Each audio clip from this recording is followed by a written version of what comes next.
Esprit libre, esprit curieux, esprit bavard, esprit nomade, quel plaisir de venir à votre rencontre comme chaque dimanche soir. Après un mois, une semaine de break, nous sommes de retour pour fêter, pour parler, pour dialoguer, pour rencontrer, pour écouter donc justement tous les agitateurs de la scène culturelle. Et bien ce soir, nous reviendrons sur deux grands événements qui ont marqué la scène culturelle il y a peu. D'abord, l'organisation de cette grande manifestation, à savoir donc le Printemps des Arts, mais également Vivarium. Vivarium, c'est quoi réellement?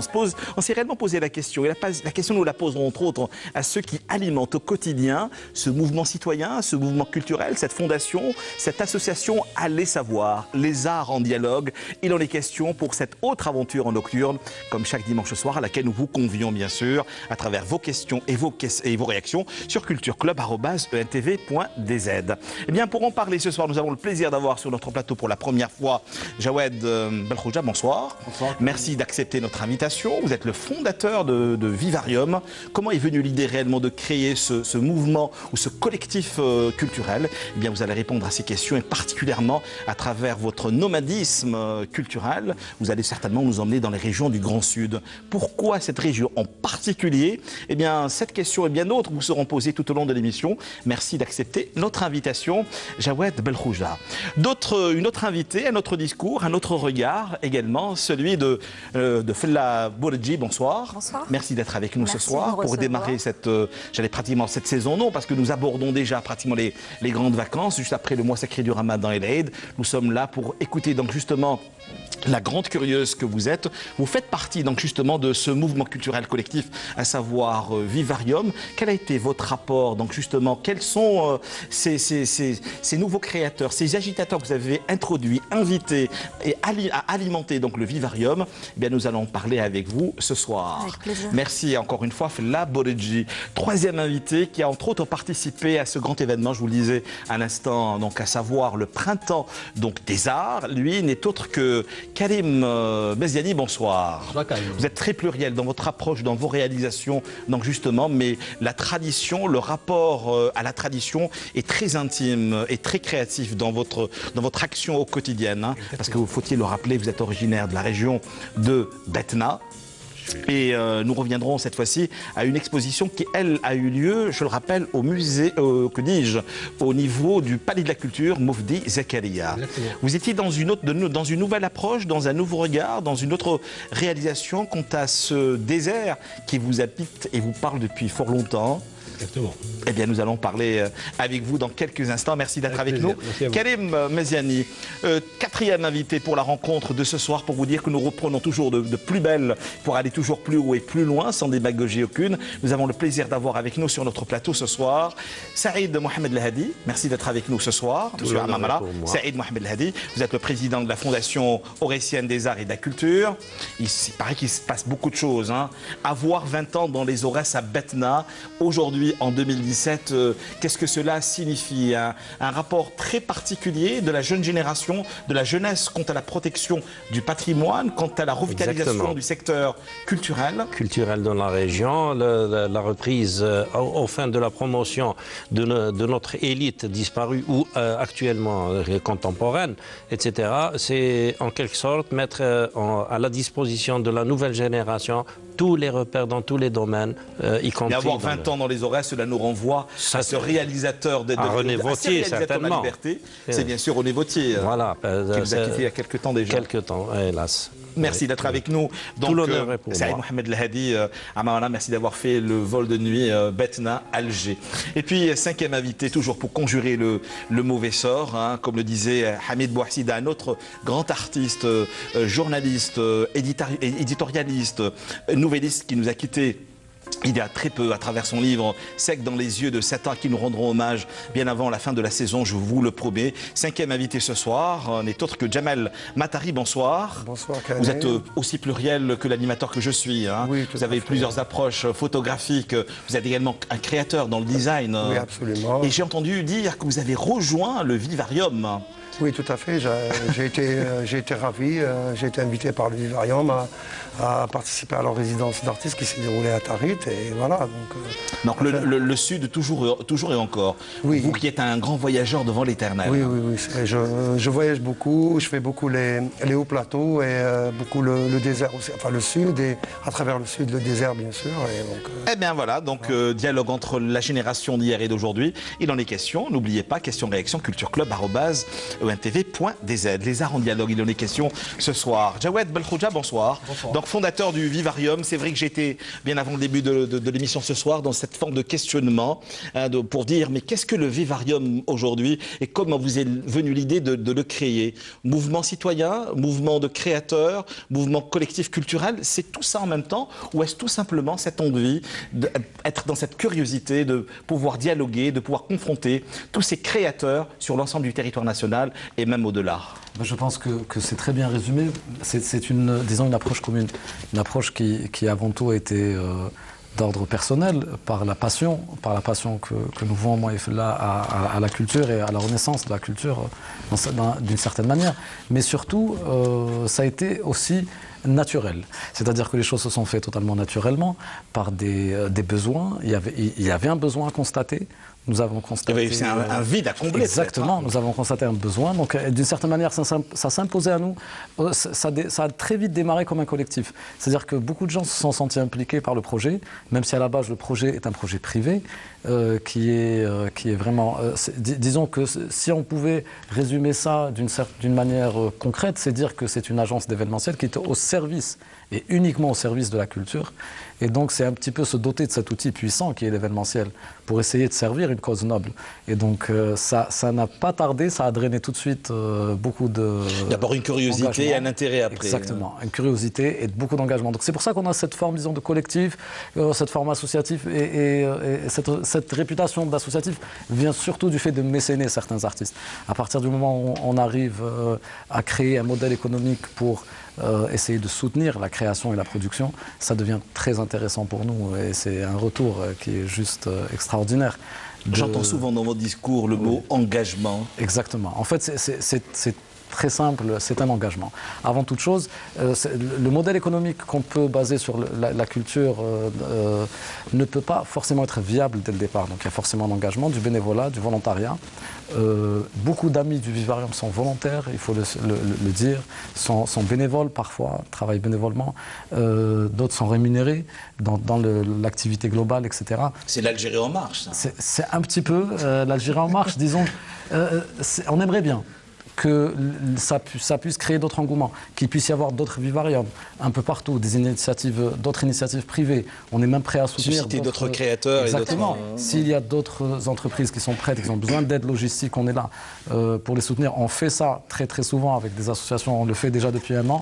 On invite souvent, on fournit l'espace, l'aide logistique, l'espace, tout ce qui touche à la consommation, à la production culturelle, lorsqu'il y a une entreprise qui veut faire quelque chose. Donc, on est déjà dans cette approche. Je disais, il n'y a pas très longtemps à la radio, que les arbres ne pouvaient pas pousser jusqu'au ciel et qu'il faudrait beaucoup de forêts. C'est un petit peu ça. C'est qu'on espère pouvoir drainer à un moment un engagement de la part des autres. Et c'est un petit peu notre leitmotiv aujourd'hui. Parce qu'il y a également ce vivier, sans démagogie aucune, de créateurs qui n'ont malheureusement pas aujourd'hui de visibilité et de ne pas avoir cette possibilité de mobilité à dialoguer, à voyager sur l'ensemble du territoire national et parfois même au-delà du territoire national. Tout à fait. Les coûts sont faramineux. Pour qu'un artiste puisse travailler sur son projet, il ne peut pas investir sur lui-même à chaque fois. Il faudrait trouver des relais, des articulateurs qui puissent investir. Le ministère de la Culture tente déjà à beaucoup d'initiatives, comme le Printemps des Arts, et j'en passe.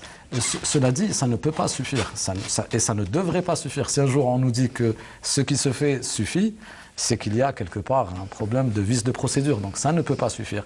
Il faut toujours aller vers ce fameux engagement qui pourrait peut-être à terme, moyen terme j'espère, pas trop long terme, donner du résultat et qu'il puisse y avoir un relais, que ce vivarium nous survive en tant que fondateur, d'où l'idée que ce soit un être dans la transmission et...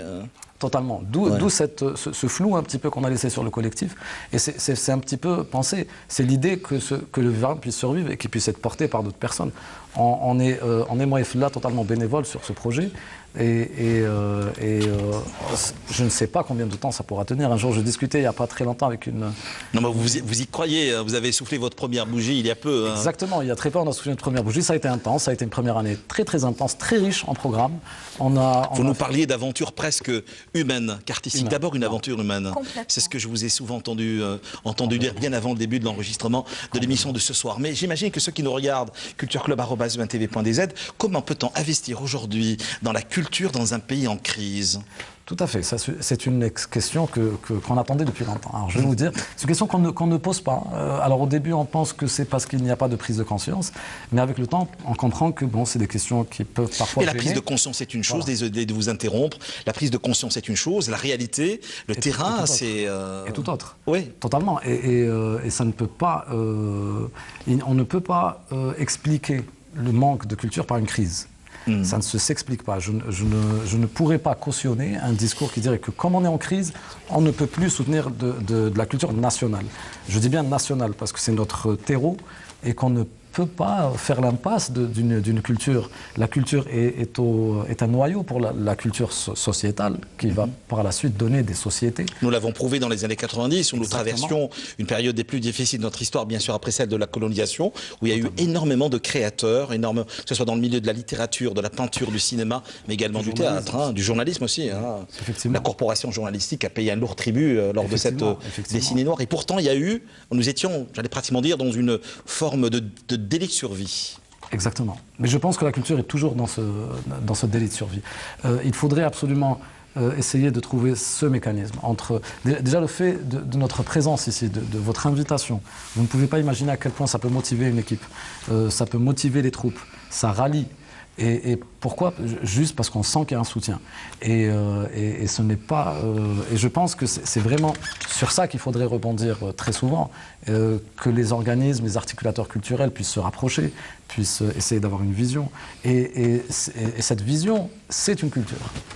Donc on ne peut pas résumer une œuvre artistique et dire que ce n'est qu'une œuvre artistique. C'est une culture, c'est la naissance d'une nouvelle culture. La scène émergente aujourd'hui, algérienne, le Vivarium s'intéresse énormément à la scène émergente. Je pense que la scène émergente d'aujourd'hui, c'est les artistes de demain, c'est les artistes confirmés de demain. Et ça se travaille aujourd'hui. Disons que leur engagement doit trouver un écho. À quelques jours de la célébration, j'allais pratiquement dire du mois sacré, il y a eu le Printemps des Arts. Ça a été pour vous une véritable opportunité, un vivier dans lequel vous pouviez, si vous me permettez l'expression, piocher, rencontrer tous ces artistes qui se sont réunis au Palais de la Culture, Moufdi Zakaria. C'est une aubaine. En fait, c'est une aubaine de pouvoir...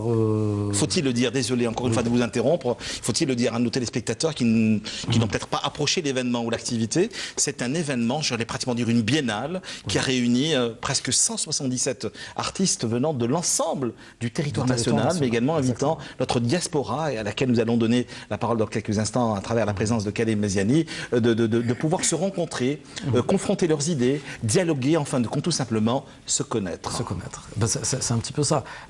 Il n'y a que de ce genre d'organisation comme le ministère de la Culture qui peut investir autant. Un privé ne peut pas investir autant sur ce genre de rassemblement. Donc il fallait qu'à un moment il y ait cet acte, disons, de bienveillance et de bonne foi quant à l'encouragement de toute une communauté d'artistes à l'échelle nationale et qui ne sont pas très visibles. Le slogan tout au départ de Vivarium était de poser un regard sur ce qu'on ne voit plus. Mais c'est tout à fait ça, en fait, c'est d'essayer d'aller... Avoir un autre regard, avoir une autre approche de tout ce qui a été... Une autre approche pour les artistes qui ont déjà une approche, mais parfois il y a des artistes qui sont isolés. Ouais. Et donc, nous, très vite, on s'est dit qu'on ne pouvait pas se focaliser sur Alger, sur les grandes villes, Oran, Constantine, Tlemcen, et dire ça suffit. Donc on a eu l'initiative de créer les Ateliers du désert, qui a été une première édition, qui a été éditée en 2017, qui sera réédité dans quelques mois en 2018, le 31 octobre, je pense. Et, très bientôt, nous sommes à quelques mois de l'organisation de cet événement. Et donc l'idée, c'était tout simplement, d'une certaine manière, d'exporter une culture bien installée à Alger et des artistes qui peuvent travailler, de faire le voyage ensemble, de donner toutes les conditions de travail, des conditions adéquates, mais justement pour pouvoir se rencontrer dans des résidences artistiques qui seront toujours dans une région du désert, pouvoir se rencontrer, produire, créer des rencontres improbables, essayer de créer des fusions entre artistes, sortir les artistes de leur zone de confort, tout en leur donnant le confort maximum. Donc c'est un petit peu ça qu'on essaye de faire avec les résidences culturelles. Kalim Meziani, bonsoir. Bonsoir. J'en demande juste une question. Vous dites que vous prenez les artistes d'Alger, c'est ça hein? Oui, non, Alger, non, ça ne résume pas, ça, il y a un appel. Alors il y a 3 méthodes pour accéder aux ateliers du désert, et je vous remercie pour la question parce que c'est très important. Mais il y a 3 méthodes pour accéder aux ateliers du désert. Il y a un noyau qui est choisi par un comité local qui nous appartient. On choisit un noyau porteur. Ensuite, il y a les appels à candidature à l'échelle nationale, et c'est là où les candidats qui ont un projet peuvent se faire financer, se faire produire et participer au groupe en se déplaçant avec lui. Et donc c'est à l'échelle nationale. Donc par exemple pour la première édition, on a eu pas mal de wilayas, Soukaras, on a eu Béjaïa, Mascara, Sidi Belabès, pas mal de wilayas qui ont été très réceptifs, Constantine aussi. Et ensuite il y a la troisième possibilité, c'est qu'on donne toujours au dernier moment une petite porte, 4 ou 5 places pour certains artistes du moment, du contexte. Et là, c'est vraiment travailler sur la scène émergente, prendre des risques. Et là, on prend énormément de c'est des risques calculés, entre parenthèses. Totalement. Vous parliez de la scène émergente, mais vous la faites dialoguer, justement, à travers de grands noms, que ce soit dans la littérature, la poésie, le slam, mais également la photographie. Tout à fait. Et c'est un petit peu ça, c'est profiter un petit peu de l'aura d'un professionnel. Tout à fait normal. Ah oui, d'un professionnel qui est déjà bien établi, et d'essayer, quelque part, de lui faire rencontrer de jeunes artistes. J'ai même entendu dire que vous aviez invité lors de cette biennale internationale, je le rappelle encore une fois, du Palais de la Culture, un certain Kalim Meziani. Je vous sens vouloir poser encore une autre question. Oui, parce que je suis allé au vernissage d'Ablaté chez eux. Ouais. Je suis allé le soir, on a discuté. Exactement, on avait discuté. Il y avait un projet d'échange. D'échange, Non, ce que je voulais dire, ce que j'ai vu sur place, j'aurais aimé ce qu'ils ont fait d'Ablatif, parce que ça a été ouvert. Il faut dire que c'est un rendu de ce qui s'est passé dans les ateliers du désert. J'arrive. Oui, voilà. Ils ont fait ça. J'aurais aimé, moi, de voir ça dans d'autres wilayas. Ce qu'ils ont fait là, c'est l'idée de déplacer pour montrer aux artistes. Être dans une forme de mobilité. Voilà, c'est quelque chose de génial ce qu'ils ont fait. Il y avait de la danse, il y avait de la musique, il y avait de tout, performance. Moi, j'aurais aimé voir ça dans d'autres régions qui sont un peu éloignées, de provoquer pendant la période de Ramadan ou avant ou après. Pour eux, ce sera un voyage, puisqu'ils ont fait un voyage jusqu'au désert, qui font un voyage à l'intérieur de l'Algérie, de leur projet. Comme ça, les artistes ou les citoyens algériens, disons, des wilayas, viennent voir ce qu'ils font. Je trouve que c'est une bonne idée qu'ils diffusent ça d'une manière générale. Parce que j'ai beaucoup aimé ce qu'ils ont fait. S'ils sont sur ce plateau, c'est également pour... Justement, encore une fois, je remercie Kalim, mais là j'ai l'impression que vous nous aidez plus qu'autre chose. Mais en fait, c'est totalement ça. On attend maintenant qu'on a montré nos preuves sur un projet pilote, on attend le soutien des autorités locales de différentes wilayas, mais en fait on ne demande pas de financement, on demande des espaces. Juste des espaces où on peut justement faire une tournée, ce qu'on appelle une tournée de vernissage, une tournée d'exposition. Mais le gros problème, c'est sur les infrastructures. Mais le nerf de la guerre reste aussi les moyens. Exactement. Vous ne direz pas le contraire, mais Totalement. Justement, qui aide, qui subventionne toutes vos actions et tous vos projets Alors en fait, c'est un modèle économique qui est basé sur utiliser, comme je vous le disais au départ, c'est utiliser un outil très puissant qui est l'événementiel. Ouais. Mais on en parlait hors antenne. Exactement, on en a parlé hors antenne, c'est vrai. Et cet outil qui est l'événementiel permet de générer certains bénéfices. Disons comme par exemple, il n'y a pas très longtemps, c'est sur l'actualité Ramadan. Ramadan, on organise des programmes destinés au Ramadan et qui permet à toute personne qui d'habitude ne sort pas dans des endroits culturels de sortir pour se divertir, mais de trouver toujours des expositions, des performances théâtrales, des jam sessions, des concerts, des rencontres aussi. Il y a des projets qui sont construits autour de ça. Par exemple, les consommations lors de ces événements, ces soirées de Ramadan, produisent, parfois ne suffisent pas, mais peuvent être inclus dans un budget de production de l'artiste lui-même. Et c'est un petit peu le système qui est fait durant certains événements. Concernant les ateliers du désert, c'est un tout autre système, c'est un modèle économique où il y a des participants qui viennent pour participer au workshop et qui ont la chance, parfois, comme nous disait une participante à la première édition, qui nous disait « Mais vous vous rendez pas compte, je suis en train de faire un tableau avec M. Adlan Jeffal. Est-ce que vous vous rendez compte? Un grand artiste plasticien, Exactement, faut-il le un grand présenter artiste plasticien, à nos téléspectateurs. Et en fait, cette participante qui a, elle, payé son voyage, ne se rend pas compte, mais dans ce petit pécule, il y a une ponction qui va produire Adlan Jeffal lors de ses productions, qui va couvrir les prix de la peinture, des toiles, des tableaux, de l'exposition. Et c'est un modèle économique qui parfois est fragile, mais qui pour l'instant survit très bien. Et sur cette survie, on peut se permettre de construire d'autres projets. C'est ce qui nous a permis de construire la deuxième édition des ateliers. Bien, justement, nous allons y revenir avec vous. Fella Borodji, bonsoir. Bonsoir. Vous êtes journaliste, vous êtes réalisatrice. Parlez-moi d'abord de ce rendu de cette première édition des Ateliers du désert. Vous avez eu, j'imagine, à réaliser un film documentaire, donc justement qui prouve cette ouverture d'esprit, cette diversité artistique, dont justement vous avez fait dialoguer pendant cette première édition, et puis cette deuxième édition qui se profile pour très bientôt, qui aura lieu, j'imagine, toujours et encore dans la région du Grand Sud. Tout à fait. Alors vous imaginez pas la magie que ça peut être pour quelqu'un qui a une caméra et qui puisse capter des moments, que de voir fusionner une vingtaine d'artistes qui partagent un même espace de vie, de travail et qui en plus se confrontent à des participants, en fait, des amateurs d'art ou de culture qui ne sont pas des artistes mais qui sont là pour s'initier. Donc ça fait des connexions improbables, des histoires, des liens qui se nouent, c'est vraiment superbe à filmer. Donc voilà, donc ça a été une expérience extraordinaire pour moi parce que j'étais non seulement avec Jawed, je l'accompagnais dans le montage de l'événement, mais en même temps, j'étais en tournage, donc j'ai filmé Vous immortalisiez tous ces moments-là. tous ces moments-là. Voilà. Ouais. Donc j'ai capté des moments extrêmement précieux, des duos improbables entre artistes, des moments de fusion, vraiment des instants précieux. Parce qu'il faut également dire à nos téléspectateurs, vous faites dialoguer tous les arts. Ça peut qui est être formidable. deux artistes connus ou pas trop connus, un grand artiste en matière de musique, dialoguant ou échangeant, confrontant son expérience musicale ou ses tendances musicales avec un jeune artiste. Un grand plasticien également, échangeant son rapport créatif avec une jeune plasticienne ou une jeune étudiante de l'école supérieure des Beaux-Arts. En matière de cinéma, c'est pratiquement la même chose. Ça a été réellement ça aujourd'hui Ça a été, en fait, c'est presque expérimental ce qui s'est passé là-bas.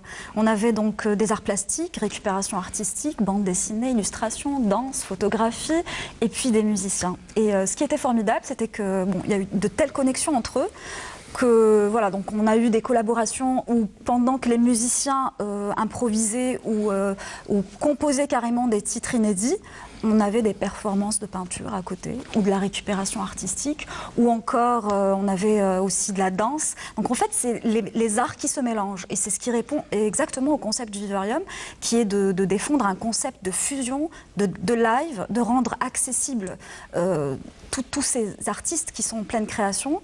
Et donc ça, sur ce plan-là, c'est juste magique, et humainement, et aussi artistiquement. Et puis ça donne à réfléchir l'Algérie d'aujourd'hui. Et financièrement aussi. Financièrement, c'est un peu plus compliqué. Donc c'est c'est un une équation risque. à plusieurs inconnus, j'imagine. Tout à fait.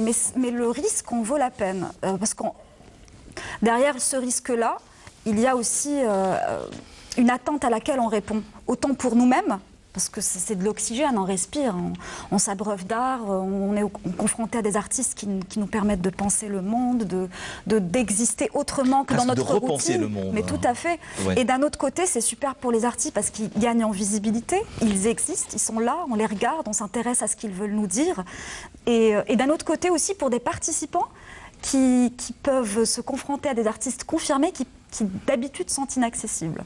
Donc ça crée quelque chose. Pour cette première édition, vous avez posé vos valises dans la région de Tarit, je rappelle dans la région de la Saoura. Pour cette deuxième édition, qui aura lieu dans quelques mois, est-ce que vous restez dans la même région ou vous êtes toujours dans cette réflexion, cette envie de voyager et de scruter de nouveaux horizons? Alors, on va quitter Tarit pour une autre région, mais on reste dans le désert, donc d'où l'appellation les Ateliers du désert. Donc pour la deuxième édition, on ira vers une autre région qui sera forcément très appréciée. Je ne sais pas si j'ai le droit de le dire. Bon, je laisse le droit. À Calais, on peut tout dire Allez, entre quelques nous. petites Voilà. Il n'y a personne. Ça ne sortira pas d'Algérie. Voilà. Même si nous traversons les frontières. Vous gardez le secret, promis. Je vous le promets. À personne. Personne. On ira à Timimoun. Sauf aux téléspectateurs. Ah, ils nous regardent. Timimoun. Donc Timimoun. Alors, parlez-moi du choix des artistes. Donc justement, qu'est-ce qui vous parle le plus chez ces artistes connus, pas du tout connus? Bon, vous parlez bien sûr d'appel à candidature, mais j'imagine que vous avez déjà une idée de ce que vous allez proposer lors de cette deuxième édition et du choix de tous ces artistes qui font bouger l'Algérie dans tous les sens du terme? Alors, je vais vous paraître un peu naïve, mais on mise beaucoup sur la sincérité de la démarche de l'artiste. Ce qui veut dire qu'on a besoin d'avoir des artistes qui croient en ce qu'on fait. Et par exemple, Jamel est présent aujourd'hui. Nous avons beaucoup discuté avant d'aller vers la première édition des Ateliers du désert. Et quand on sent qu'un artiste a envie de porter avec nous le projet, on le porte, nous aussi. Donc c'est ça l'idée, c'est la sincérité de la démarche. Et être dans une forme d'échange. Une forme d'échange, donc de bonne guerre en fait. C'est tout bénéf. Oui, autant pour vous, pour nous, que pour le public. Donc l'idée de la sincérité est très précieuse parce que si l'artiste ne donne pas de lui-même, on n'arrivera pas à mettre en place une fusion, un moment précieux. Et c'est ça notre leitmotiv, notre but. C'est ce qui fait également votre force, hein, donc parce que vous parliez d'une véritable aventure humaine. Qu'est-ce qui vous a parlé en premier lieu dans l'approche, dans les univers, dans la réalisation donc, de Jamel Mathari, qui est pluriel, je le disais, qui est d'abord designer, mais également photographe? Alors, ce qu'on a vu d'abord en lui, c'est un artiste confirmé et rigoureux, ce qui est important pour nous, parce qu'on a besoin d'être en contact avec des gens qui en font aussi un métier, donc c'est important. Mais au-delà de ça, c'est un homme de terrain qui sort de sa zone de confort. Parce que c'est un globe-trotteur. C'est d'abord un designer avant d'être un photographe qui a à un moment donné pris le pari de sortir de sa zone de confort pour vivre sa passion pour la photographie. Et c'est quelque chose de périlleux en Algérie que de sortir d'une zone de confort pour pouvoir vivre d'un art qui est la photographie. C'est pas évident, tu me corrigeras, Jamel. Oui, c'est juste. Et ça, c'est formidable, parce que nous en avons besoin. Faire partie du vivarium, bonsoir Jamel Mathari, rebonsoir. C'est une nouvelle approche, une façon à vous de vous réinventer en approchant, mais également en confrontant vos univers à de nouveaux agitateurs de la scène culturelle? Tout à fait. En plus, c'est une chose que j'ai toujours voulu, dans le sens où si je pratique de la photo, par exemple, comme art, je m'intéresse à la musique, je m'intéresse à la sculpture, je m'intéresse à la peinture. Et Vivarium a fait que cette organisation me permet d'aller vers ça. Donc c'était très bénéfique pour moi de rencontrer des musiciens, des artistes peintres, et travailler tous ensemble. Vous donnez aussi de la matière. Hein. Bien sûr, oui, cela va de soi. C'est-à-dire que je prends du peintre, je prends du sculpteur, je prends du musicien, et ils vont me nourrir, ils vont nourrir le travail que je fais. Et donc ça me permet de... vous donner un peu plus de visibilité aussi. Absolument. Bon, ça c'est clair. C'est pour ça que j'ai dit tout à l'heure, c'est tout bénéf pour l'organisateur et pour l'artiste. Pour l'artiste, il a besoin de visibilité, il a besoin de montrer son travail. Pour l'organisateur, il donne un espace d'échange d'abord, parce que tout à l'heure vous avez dit qu'avant tout, c'était une aventure humaine. Tout à fait. Moi, c'est ce qui m'a accroché dans cet événement-là, c'est que voilà, on a fait un voyage de 22 heures. D'Alger jusqu'à Tarit, c'était un peu dur, mais au fait, on n'a pas senti ce voyage-là. En plus, les gens avec qui on a voyagé, on ne les connaissait pas, à part un ou deux. Je connais Valentina Ranem qui était avec nous, qui n'a malheureusement pas pu aider notre ce soir. Hein. Et le reste, je ne connaissais pas. Et donc, mais dans le bus, pendant tout ce trajet-là, pendant les 22 heures quand on est arrivé à Tarit très tard le soir, le lendemain, c'était comme une famille, comme si on se connaissait depuis longtemps. Et il y a eu cette alchimie.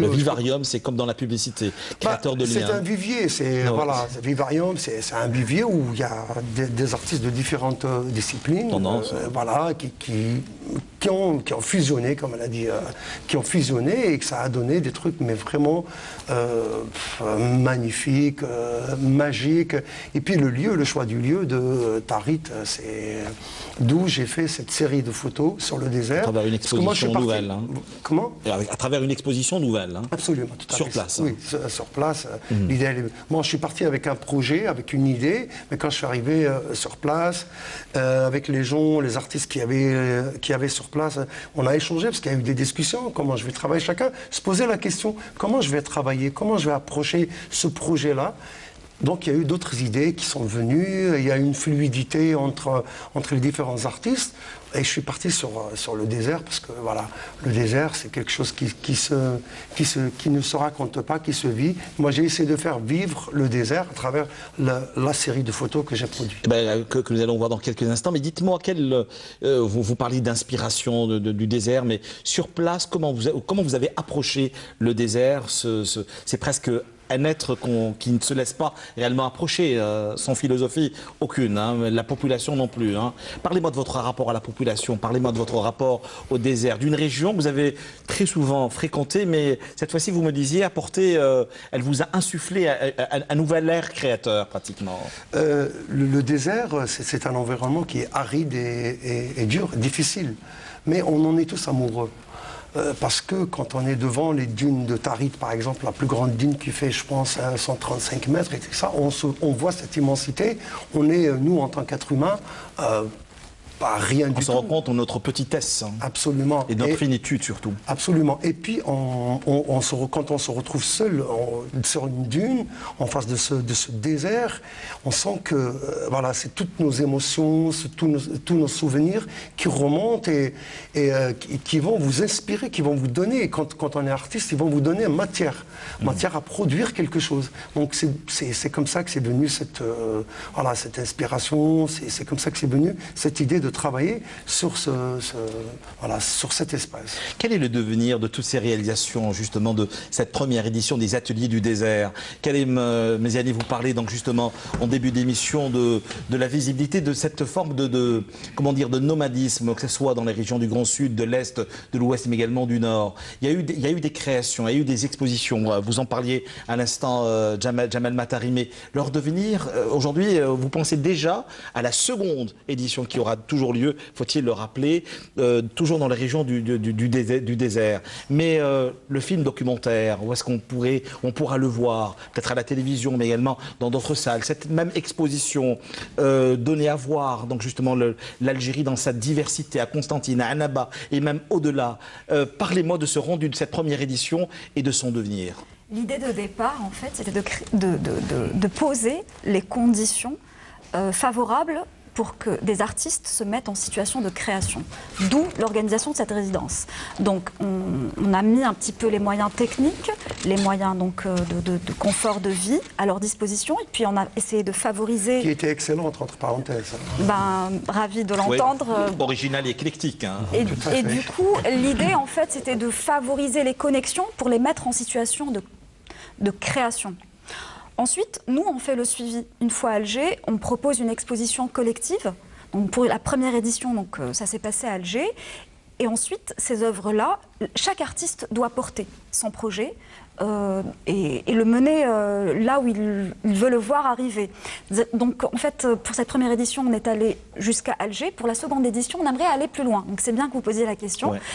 Et on souhaiterait aller vers exporter en fait ces œuvres-là, exporter ces expositions d'abord vers d'autres wilayas. Vous avez ce documentaire sur les énergies créatrices, vous le disiez, oui. Made in Algeria, oui. Made in Bladé. Donc l'idée, c'est en montage, il devrait être fini donc, dans un mois ou deux. Et ensuite proposer, diffuser en festival, en télé aussi. Voilà, donc, Quelles sont les nouvelles énergies, les nouvelles approches que vous allez proposer lors de cette deuxième édition? J'allais pratiquement, j'ai avancé en parlant de 10e édition, c'est peut-être bon augure. Exactement, cultureclub@20tv.dz. Parlez-moi de ces nouveaux noms, de ces nouveaux artistes, de ces arts nouveaux que vous allez du moins approcher pour cette deuxième édition. Alors pour la deuxième édition, il faut dire que tout au long de l'année 2018, nous avons, disons que chaque année, plutôt je vais l'exprimer autrement, chaque année nous avons des produits phares, des projets phares. Et pour l'année 2018, on a beaucoup axé, on a créé une troupe de théâtre. C'est-à-dire que maintenant, on a carrément monté une troupe de théâtre qui s'appelle Troupe de théâtre du Vivarium et qui, elle, a pour objectif de retravailler sur le théâtre et sur la performance artistique. Et donc je pense que la deuxième édition déjà portera pas mal de performances artistiques, de performances performance dramatique, de théâtre, de mise en scène, etc., de scénographie. Donc c'est quelque chose qui nous intéresse beaucoup. On gardera toujours le même noyau, en fait, quelque part, de cette première édition, et on va garder la photo, on va garder l'art plastique, la musique, la création musicale. Un recueil de poésie, peut-être réellement un bel ouvrage qui va justement nous donner à voir toutes ces expériences, qu'elles soient musicales, photographiques, picturales, mais également théâtrales. Théâtrales. Là, justement, on aimerait beaucoup investir sur ce domaine et essayer de recréer un petit peu l'engouement pour le théâtre. Et donc, on s'est dit que ça pouvait passer par la performance, qui est beaucoup plus séduisante, beaucoup plus rapide, qu'on peut apprécier en 3-4 minutes et que ça ne nécessite pas d'énormes moyens. Et donc, je pense que par la performance théâtrale, on pourrait peut-être essayer de redonner un peu d'énergie au théâtre en lui-même. Et donc, ça, c'est un projet qui, en 2018, nous tient beaucoup à cœur. Donc, je pense qu'il sera présent pour les ateliers du désert. D'autres points aussi, nous avons beaucoup axé sur la scène émergente qu'on essaye de produire depuis un an. On fait énormément de mécénat sur la scène émergente. On y croit beaucoup. On a disons qu'on a nos chouchous, nos préférés, mais on a aussi d'autres artistes. Peut-on parler d'une véritable scène émergente quand il est juste question en matière de musique ou de théâtre que de quelques groupes sur l'ensemble du territoire national? Ça ne serait pas un peu précipité de parler d'une véritable scène émergente? Il faudrait bien commencer à mettre un mot sur ce fameux élan. Disons que tout élan d'un pays, l'Algérie aujourd'hui a besoin d'un élan. Cet élan doit porter un nom. Doit avoir un titre et on a choisi que ça s'appellerait la scène émergente. Pourquoi la scène émergente? Parce qu'elle doit émerger d'une problématique qui a été existante depuis. C'est obligé. C'est obligé. Ce n'est pas obligé dans le sens obligation. Oui, j'ai bien compris. Mais bien sûr. Elle doit dans le sens absolu. C'est-à-dire qu'elle se fera avec ou sans nous. Tout à fait. Et c'est ce qu'on arrive peut-être, on met du temps à comprendre, c'est que ces choses-là se font avec ou sans nous. Donc autant essayer plutôt de faciliter, plutôt de parler d'une scène émergente. Et je pense que plus on parlera d'une scène émergente, plus elle existera, plus on va, disons, qu'on va la formaliser, la conforter dans son... Voilà, et à qui nous donnerons bien sûr de la visibilité sur ce même plateau, comme tous les dimanches, soir, cultureclub@matv.tv. Karim Meziani, bonsoir. Je vais poser la question. Alors, d'autres questions, allez-y, je vous écoute très rapidement avant de venir à vos créations et donner la parole à Non, la scène émergente, pour moi, c'est un mot qui est beau, intéressant, mais j'aime beaucoup le terme mouvement. Ce qu'il faut, c'est un mouvement. Pour moi, c'est des performances de théâtre, c'est un mouvement. Donc leur idée, c'est créer une fois pour toutes un mouvement d'art qui ramène la littérature, la musique, la peinture. Réunir. Voilà, on appelle un mouvement. Scène émergente, c'est un mouvement, c'est une tendance qui est, pour moi, éphémère, parce que ça peut disparaître au bout de 2-3 ans. Mais un mouvement signalé une fois pour toutes, vivarium, le mouvement vivarium, ça donne plus de valeur dans la durée. Et donc, les artistes viennent, comme les abeilles, viennent bituner là-dedans pour s'inspirer de ça et pour après produire eux-mêmes leur travail. Voilà, vous avez bien résumé. Parlez-moi justement votre participation récente au Palais de la Culture. Je vous le rappelle encore une fois lors du Printemps des Arts. Vous étiez réellement dans une nouvelle réalisation parce que on est habité par ce marabout, comment dire, sortant du désert, habitant notre imaginaire, nous posant des questions, suscitant des questionnements continuels et perpétuels. Lors de je le rappelle encore une fois, de ce Printemps des Arts, vous étiez réellement dans une nouvelle réflexion, nouvelle réalisation lors de cette organisation-là, qui a été une première, j'allais pratiquement dire, réunir 177 ou 180 artistes dans un seul et même espace. Ah oui, c'est une performance géniale, hein. Il y a qu'en Algérie qu'on peut trouver des choses comme ça, de réunir tout le monde, de vivre ensemble, et je crois qu'ils mangent tous ensemble, ils dansent tous ensemble, donc il y a une globalité, ils vivent ensemble pendant une semaine. Donc ils se lèvent le matin, ils se voient le soir, ils vont à la table. Pour moi, c'était quelque chose de beau, parce que quand je suis arrivé, je les ai vus tous, et j'ai trouvé que chaque artiste était là dans une humilité. Ils étaient d'une humilité incroyable. Moi, je croyais que je trouvais des artistes un peu foufou. Si je suis là, je suis âgé, je fais les tableaux, poussez-moi la porte, laissez-moi passer. Non. Ils étaient là, chacun défend son travail, avec patience et avec une... Patience et passion, vous me disiez. Hein? Patience et passion surtout. Voilà, les deux. Il y a plein qui étaient d'une patience inouïe. Alors j'ai vu des gens de Gardaïa, moi j'ai vu des gens de tout, je ne connaissais pas, d'autres ils me connaissent, d'autres je ne connais pas du tout. Donc on a parlé, mais chacun a son travail et chacun défendait parce qu'ils étaient limités dans le nombre de pièces. Ils étaient limités de 5 pièces, je crois, 3 pièces, et donc ils étaient mis dans un espace. Mais entre eux, il y avait une rencontre qui est pour moi un témoignage de leur région et de leur personnalité. Chacun ne fait pas comme l'autre, mais chacun veut faire mieux que l'autre. Et donc c'était là la confrontation de ce salon que je trouve magnifique parce qu'il y avait un défi et à la fois une forme de reconnaissance de l'instant. Enfin, plus tard de l'instant. Donc c'est pour ça qu'on parlait, il y en a qui ont parlé des prix, des catalogues, c'est pas la photo, on chipote. Il y en a plein qui chipotent pour rien. Mais le fait d'organiser ça avec un catalogue, avec On disait que c'est une première. Ah, c'est génial, Ouais, c'est génial, voilà. on trouve nulle part. On trouve nulle part. En France, on ne trouve pas ministre, on trouve nulle part. Ce genre d'événement, c'est des privés qui font ça, ils vont payer, et non seulement le mur, vous payez vous, votre voyage et votre sandwich. Donc ce qui fait que là, ils sont pris Malgré la crise, nous sommes arrivés à monter une bien, véritable voilà, ce que je biennale disais. artistique. J'en ai parlé avec eux, j'ai dit, mais vous vous rendez compte, moi j'ai fait des salons d'art contemporain en France et partout, je paye tout, moi, tout. Là, c'est pas le fait qu'on prend en charge, mais le fait que vous êtes rencontrés, que ça dure une semaine, pas 2-3 jours, ça dure une semaine, vous avez le temps de voir les choses, le temps de voir notre travail.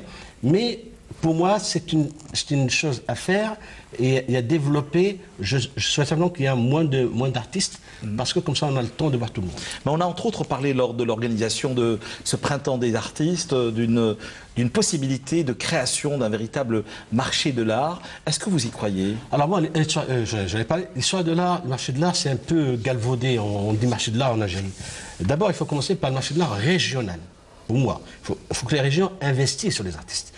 Une fois que les régions investissent, ils achètent quelques œuvres, et à partir de là, on crée ce qu'on appelle comme en France le fonds régional d'art contemporain. Excusez-moi, vous parlez de région, vous voulez faire Oui, là, référence aux institutions publiques? Les deux, les institutions publiques, que ce soit le Wali, que ce soit le maire, appellent certaines entreprises, puisqu'ils sont dans leur région, ils les appellent pour venir investir. En France, ça s'appelle le FRAC. Le FRAC a été conçu par Jacques Lang à l'époque pour que chaque région a son patrimoine d'artistes. Une fois qu'on fait ça, les régions, ils ont leurs artistes, ou ils ont acheté, il faut participer les entreprises viennent acheter, avec une déduction d'impôts bien sûr, des avantages bien sûr. Et la région a chez elle un vivier d'artistes et des œuvres. Chaque région a son noyau. Et à partir de là, on ramène ces artistes-là, dont à Paris, je veux dire, en Nice, les ramener. À ce moment-là, les collectionneurs viennent parce qu'il y a déjà une sélection qui est faite. On ne fait pas un marché de l'art comme ça parce que les gens qui ont le moyen en Algérie n'achètent pas les artistes. Mais le marché de l'art, comme vous le disiez si bien, doit en premier lieu être réfléchi, être soutenu aussi. Alors, soutenu. Qu'il y ait des biennales tout au long de l'année, Voilà. sur l'ensemble du territoire national, que l'État doit aujourd'hui investir dans la jeune création, lui donner aussi de la visibilité, la faire voyager sur l'ensemble du territoire national, mais également au-delà. Vous me disiez pour la préparation de cette émission, moi, le marché de l'art en Algérie, je n'y crois pas trop. On en avait parlé, vous et moi. Oui. Je vous ai dit, comment pourriez-nous aujourd'hui, ou du moins définir les grands artistes qui ont marqué à tout jamais l'histoire de cette Algérie des années 60 et 70. Ouais. Baya, Siakhem, Mesli, les jeunes mouvements, etc. Mais Karim, je vous dis quelque chose dans le dos. Le marché de l'art, si on veut parler de marché de l'art, disons ce que je connais, est commencé déjà par des familles. Ça a commencé au XVIIe, XVIe, XIXe, XXe siècle. C'est des familles. T'as les Guggenheim, t'as Max Jacob, et ainsi de suite. Ce sont des familles, c'est des gens qui ont les moyens. Ils ont acheté, ils ont créé eux-mêmes leur marché, ça s'appelle le marché du business. Okay, c'est d'abord une histoire de business. Exactement. C'est pas le marché, quand on parle de marché, c'est ça.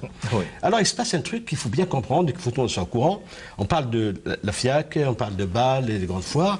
Vous savez que, à laquelle souvent l'Algérie participe au passage. Oui, mais d'abord galerie et après les artistes. Ces biennales-là, disons ces biennales, ces foires d'art contemporain sont déjà faites au départ biaisées. Tu vois, déjà tout est vendu avant d'arriver. Vendu dans leur conteneur, le galet qui achète lui-même son travail. Voilà comment commence le marché de l'art. Le galet s'achète déjà le conteneur. Il dit au client que c'est vendu. Après, il le met en vente aux enchères chez Sotheby's, sur Crédit. Il faut augmenter 3 fois le prix. Et c'est le galet qui achète toujours. Et après, à partir de là, on crée que l'artiste a une cotation. Et donc, c'était le galet qui a monté tout en épingle. Et c'est à partir de là que le marché de l'art se développe. Donc, le marché de l'art, c'est un problème de particulier et de moyens financiers.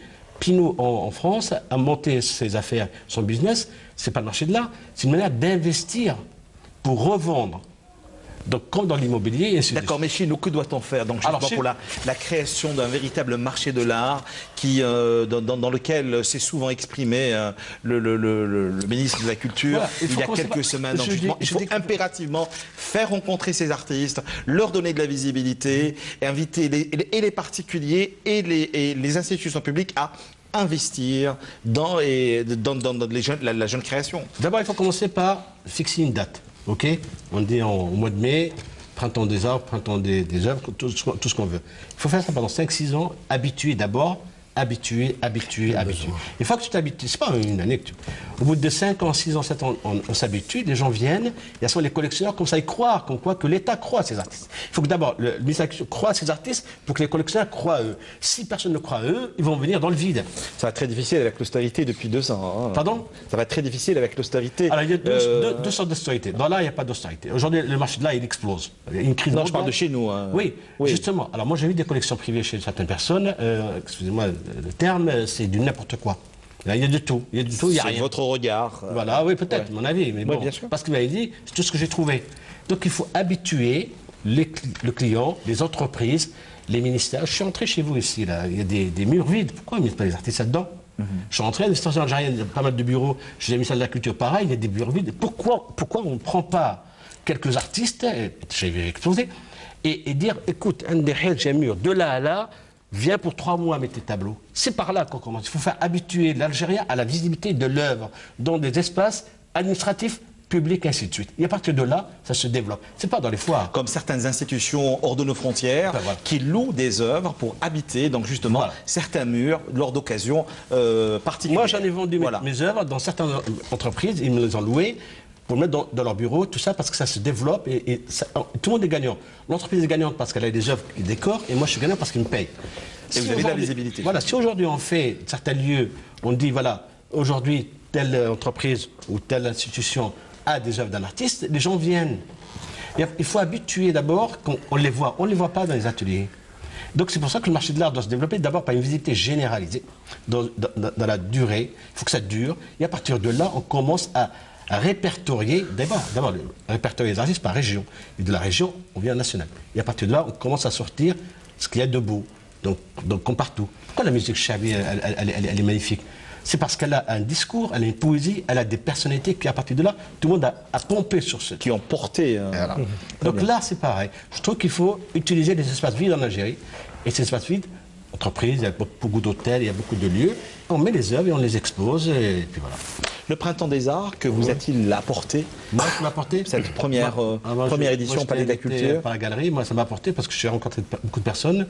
J'ai vu un lieu magnifique. C'est vrai que c'est peu haut, mais bon, magnifique. Mais surtout, il y avait, pour la première fois, j'ai rencontré des artistes algériens qui avaient un langage de tolérance envers d'autres artistes.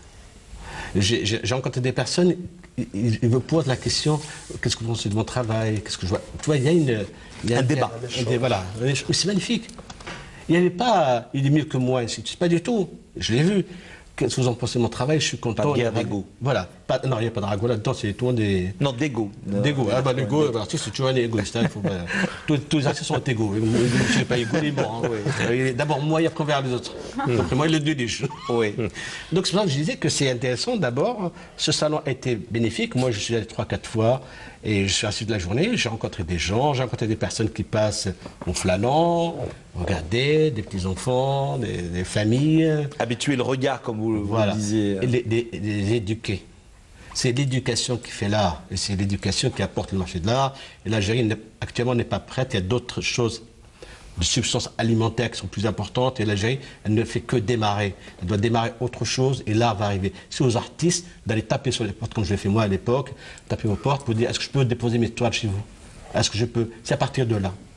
Et pas attendre qu'on vienne, lui envoyer un courrier, voilà, on va acheter. Et toujours pointer un doigt contre le ministère de la Culture ou contre d'autres ministères. L'assistanat postal, il faut arrêter. C'est du passé. Voilà. Non, il faut arrêter. Pas d'assistanat. Il faut que l'artiste se prenne en charge parce qu'il lui reste 20 ans, 15 ans, 30 ans de peinture. Il est temps, parce que de nos jours, il disparaît et ces toiles disparaissent avec. Oui, alors justement, les arts en dialogue, il en est question pour la reprise de... Excuse-moi d'en parler comme ça. Non, non, avec un grand plaisir. Hein. C'est le seul espace où les artistes ne sont pas tous d'accord. Ils ne tiennent pas un discours lisse, vous l'aurez certainement remarqué. cultureclub@20tv.dz. Cinquième invité aujourd'hui, Saïd Mohamed El Hadi, président de la Fondation Récienne des Arts et de la Culture. Bonsoir. Bonsoir. Vous, à travers toutes vos revues, entre autres, hein, je le disais, avoir 20 ans dans les Aurès, Batna Info, c'est également susciter cet intérêt, cette curiosité, faire dialoguer tous les créateurs de votre région. C'était réellement dans cette pensée, dans cette réflexion que vous avez créé toutes ces revues-là? Exactement, mais avant d'entamer mon petit speech, je préfère entamer mon entame par le mot fabuleux. Parce que je suis en train de constater que Vivarium est un véritable vivier d'idées, rejoint par notre ami Karim et surtout j'allais y arriver, et comme eux ils proposent toujours les ateliers du désert, moi je leur propose aussi l'Aurès qui a enchanté pas mal de sociologues, de peintres, d'artistes, de chanteurs, etc. Et toujours est-il, il est bon de signaler que dans notre wilaya, nous avons 540 points entre archéologiques et historiques. Donc ils ont l'embarras du choix. Les endroits féeriques et paradisiaques vous invitent et nous vous tendons la main pour un éventuel partenariat. Il n'y a pas de problème. La Fondation Horacienne des Sciences, Arts et Culture est disposée dans cette optique. Elle a toujours œuvré dans ce sens, d'où la création de la revue Batna Info, qui est destinée justement à la jeune génération qui, à un certain moment, était perdu, égaré, qui connaissait certainement Michael Jackson et ne connaissait pas Gar Hadda, qui ne connaissait pas Jamal Mathari, qui ne connaissait pas notre ami Karim. Nous avons pensé que leur proposer sur un plateau en papier, pas en argent ni en or, les repères qu'ont enfanté ou qu'ont engendré les Aurès. Donc, c'est un répertoire très riche que nous avons pu établir à ce jour. Pictural, il est pluriel. Hein. Pluriel, oui. Ouais. Justement, j'allais leur dire que dans les Aurès, ils ont toutes les institutions étatiques qui existent. Nous avons une école des beaux-arts régionale, nous avons un institut de musique, nous avons un théâtre régional, nous avons une maison de la culture, nous avons nos artistes, nous avons nos espaces, nous avons aussi le mouvement associatif dans la wilaya de Batna qui est très actif. Ils pourraient aussi effectuer d'autres partenariats. Récemment, il y a des jeunes qui ont organisé un camp international dans les mondes de Chilia, dans la wilaya de Batna, qui regroupait quelques nations pour favoriser les start-up, je pense, etc. Donc, pour revenir à Batna Info, c'est un effort. Et là, c'est pour répondre un petit peu à la question du nerf de la guerre. Nous avons pu quand même nous imposer par notre sérieux et notre travail. Nous avons impliqué... C'est une invitation. Hein, nous avons impliqué dans notre sillage les autorités locales qui ont marché avec nous, qui ont tout le temps été à nos côtés. D'ailleurs, c'est l'occasion de remercier tous les walis qui sont passés et qui nous ont accompagnés et qu'on a accompagnés grâce à notre travail. C'est le travail qui va s'imposer.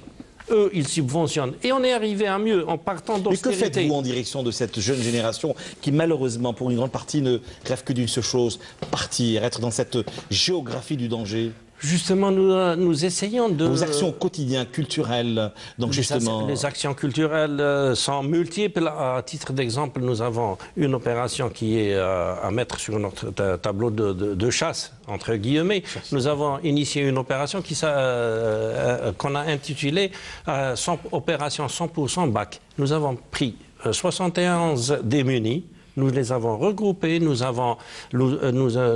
avons fournit des enseignants pour des cours de soutien.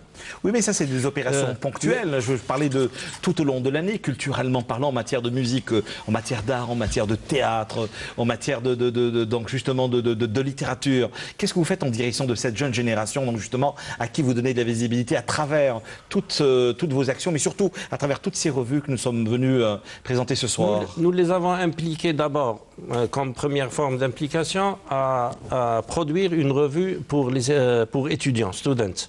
C'est Batna Info Students. Nous avons un forum ponctuel qui se tient en fin de semaine et nous avons aussi un forum qui se tient par mois. Nous avons un conseil des sages qui est formé essentiellement d'anciens cadres de la nation qui transmettent, et c'est le plus important parce qu'il s'agit de communication. Même en matière de culture, le manque de communication a fait que les actions soient éparses et il y a une scission entre ce que fait l'homme de théâtre, l'homme de musique, le photographe, l'artiste peintre, etc. Donc c'est une sorte de communion qu'on propose aux jeunes. Est-ce qu'il y a un intérêt sérieux, très sérieux, à l'action culturelle dans la région des Aurès, à savoir Betna aujourd'hui en 2018? Voilà, Batna, je crois que c'est un foyer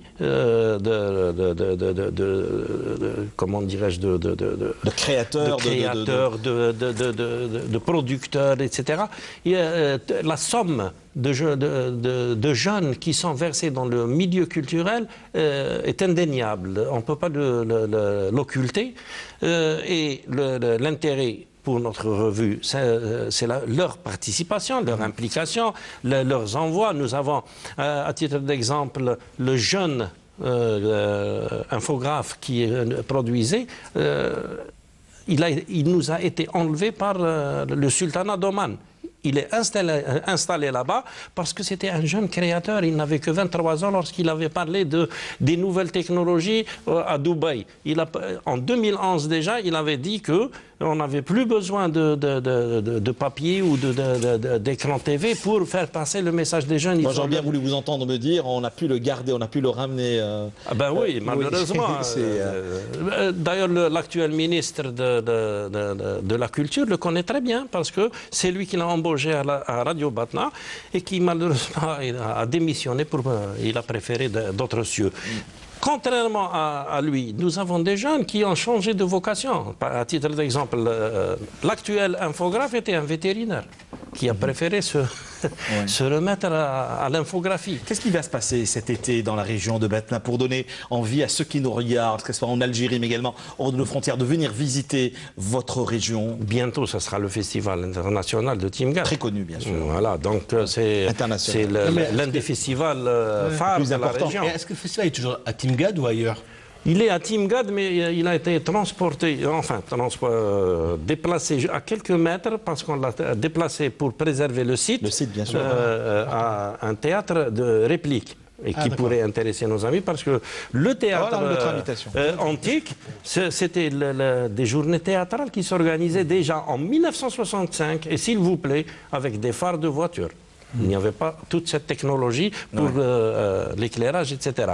Malheureusement, il y avait aussi un spectacle qu'on a tendance à occulter, mais qui devrait, que les autorités culturelles doivent penser. C'est le spectacle Son et Lumière de Timgad, qui est très réputé, que tout le monde a vécu il y a longtemps. Mais actuellement, les jeunes ne savent pas ce que c'est que Ils pouvaient ramener de l'or parce que en 67, lorsque le festival a été créé, la jet set française s'est déplacée à Batna, à l'aéroport de Batna, en avion spécial. Parce que l'actuelle mosquée du 1er novembre à Batna, la plus grande mosquée de Batna, c'était l'aéroport de Batna à l'époque. L'aérodrome plutôt. L'aérodrome, mais l'avion s'est posé sur cet aérodrome. Bon, pour nous, à l'époque, c'était un aéroport. En tout cas, ça a été vraiment un vrai plaisir de vous recevoir aujourd'hui et d'entendre d'autres discours des régions, je le rappelle encore une fois, des Aurès. Vous avez une très très belle grande voix qui vit en France aujourd'hui. Horia Aichi, qui porte la voix des Aurès. Et je vous conseille par la même occasion un autre ouvrage à mettre dans vos bagages, celui de Nordine Saadi, Horia Aichi, la diva des Aurès. Ozores. La diva des C'est Ozores, paru aux exactement. éditions Chihab, si les Chihab. souvenirs sont bons. Voilà, une autre occasion, une autre opportunité, je vous le disais. L'organisation de manifestations nationales, mais également internationales, ne sont que le prétexte pour provoquer, écouter de nouvelles voix, dialoguer également à tous ceux qui font l'actualité culturelle. Et pour cette autre rencontre, j'ai eu du plaisir à recevoir sur ce plateau ceux qui portent également ce projet que nous allons suivre, je vous le promets, à travers toutes leurs actions. Il s'agit bien sûr du Vivarium porté par Jawed Belkhouja. Merci beaucoup. Je le rappelle encore une fois, c'est déjà un an. Hein. On est presque en train d'entamer la deuxième année de votre aventure humaine. Hein. Exactement, on entame la deuxième année. On vous remercie pour votre invitation. Ça a été un plaisir. Et vraiment, je pense que ça va motiver l'équipe d'entendre autant de belles choses sur Vivarium. Bah exactement. Un grand merci à vous, Fella Bourredji. Merci à vous. J'aurai certainement le plaisir de vous recevoir ici pour la diffusion, peut-être pas, pourquoi pas, sur Canal Algérie de votre film documentaire, donc justement sur cette première expérience donc, du Vivarium. Un grand merci également à vous, Karim Meziani. J'espère vous recevoir à partir du mois d'octobre, parce que vous êtes déjà en préparation d'une nouvelle exposition qui, elle, aura lieu, j'ai entendu dire, au Palais de la Culture, Mofdi Zakaria. Bah écoutez, nous avons nos petites informations. Attends, je rêve. Et voilà. Non, c'est tout à l'heure. Non, mais oui, mais bon, mais c'est pas encore signé. Oui, mais c'est pas signé, mais nous provoquons ça. Nous sommes également provocateurs d'événements. Un grand merci à vous, je le rappelle, Saïd Mohamed El-Hadi Amamra, le président de la Fondation Aurélien des Arts et de la Culture. C'est moi qui vous remercie. Nos portes Et vous si je resteront peux toujours ouvertes. placer un mot Bien sûr. au sujet de la revue qui est distribuée maintenant à bord d'Air Algérie. Oui. Et récemment, avant Ramadan, exactement le 8 mai, Batna s'est doté d'une galerie d'art. Et le Wali de Batna avait inauguré ceci dans le CLS, Centre des loisirs et des sports de la C'est ville une de façon Batna. à vous de dire à Karim Meziani de revenir vers Batna et d'exposer ses œuvres. C'est une invitation. D'accord. Un grand merci à Jamel. Un grand merci à vous, Jamel Matari. Récupérez-vous l'exposition que vous avez réalisée lors du Vivarium dans la région du Grand Sud, ici à Alger, et nous vous donnerons de la visibilité, je vous le promets. Inch'Allah. Je tiens à remercier Vivarium de m'avoir invité, de m'avoir fait participer à cette aventure. Et j'espère qu'il y aura d'autres viviers, d'autres Vivariums. Sur l'ensemble du territoire Sur l'ensemble national, du territoire, bien sûr. traversons les frontières. Très important. Merci beaucoup, Jamel Matari. C'est moi, merci. merci de votre fidélité à nos programmes. Après un mois, une semaine donc de braque, après le mois sacré du Ramadan et la célébration donc, de la fête de l'Aïd, nous sommes de retour pour aborder la dernière ligne droite avant les grandes vacances. Nous aurons le plaisir de retrouver quand est-ce qu'il bien la semaine prochaine pour écouter, rencontrer, dialoguer, confronter tous ceux qui font vivre, encore une fois, la planète culture ici chez nous. Gardons le contact sur la page Facebook de l'émission, je le rappelle encore une fois, cultureclub@tv.dz. Alors si vous avez manqué cette émission et si nous vous manquons, sachez qu'elle sera rediffusée le vendredi matin autour de 10h55. Sinon, allez sur la chaîne Facebook, la chaîne que dis-je, YouTube de Canal Algérie, et toutes vos remarques sur également la page Facebook de Canal Algérie. Portez-vous bien, merci madame, merci messieurs. À la semaine prochaine pour vivre ensemble de nouvelles aventures.